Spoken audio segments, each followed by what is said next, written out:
Imagine this. You sit down at your computer to play a game, do your homework, or maybe draw a picture.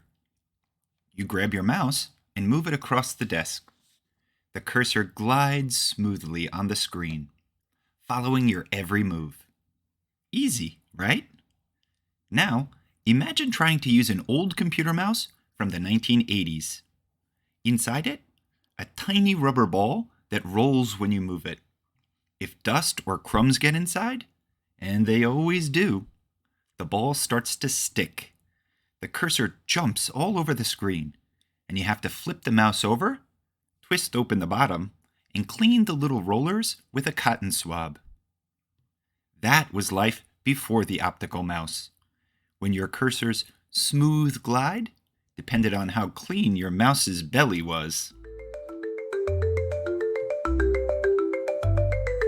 Welcome to What Did We Do Before, where we travel back in time to discover how people lived before modern inventions changed the world. I'm your host, Bryan, and today we're clicking into the story of how the humble computer mouse evolved from a dusty rollerball to the lightning-fast optical mouse we use today.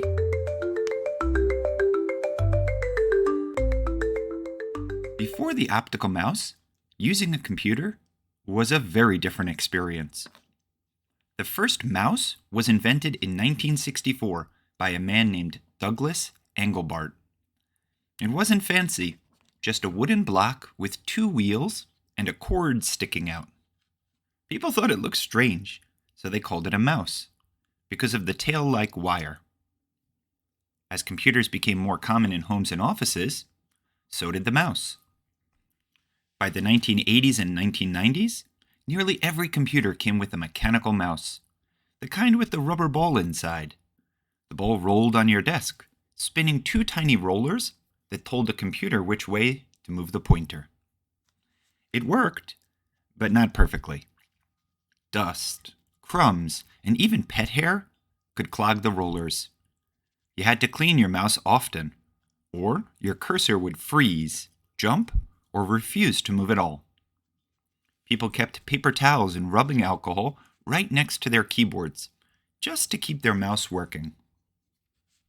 Then, in the late 1990s, something revolutionary happened. The optical mouse was born. Instead of using a rolling ball, it used light. A tiny red LED and a sensor that tracked movement by reading patterns on the surface below. No moving parts, no cleaning, no skipping cursor. Suddenly, computers became easier and faster to use. Artists could draw more smoothly. Gamers could move more precisely. And everyday users could finally stop wrestling with dust bunnies. The optical mouse changed the way people interacted with computers. It made technology feel more natural, almost like an extension of your hand. And today, many people don't even use a traditional mouse at all. Touchpads, touchscreens, and even voice controls let us move, swipe, and click without lifting a finger. But the optical mouse still lives on, reliable, simple, and quietly glowing red beneath your palm.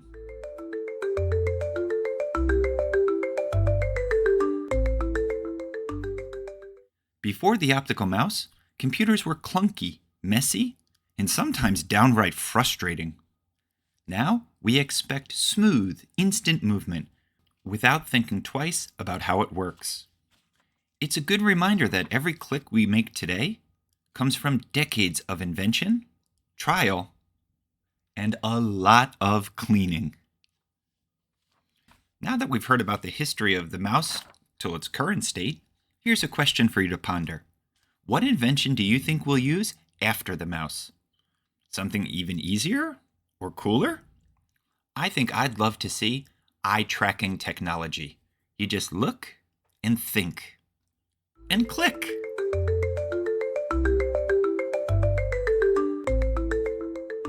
Here are a few interesting facts I found while researching this podcast. Number 1, the first mouse ever made was carved from wood, and it had just one button. Talk about a one of one, huh? Number 2.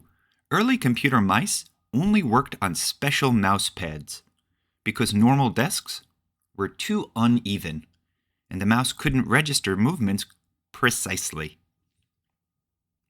Number 3. The first wireless mouse appeared in 1991. No cords, no tangles. Number 4. The average computer user moves their mouse about 1 mile per week. That's over 50 miles a year. You're running 2 marathons with your mouse. And number 5, most modern gaming mice can track more than 16,000 dots per inch. That's super sensitive.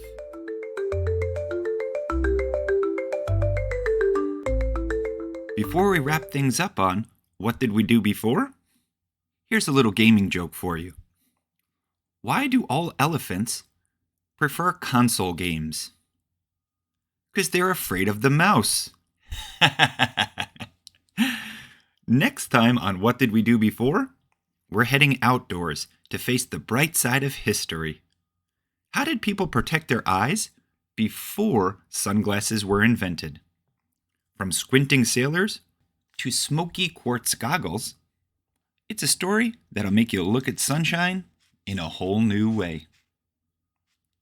Until next time, keep wondering, what did we do before?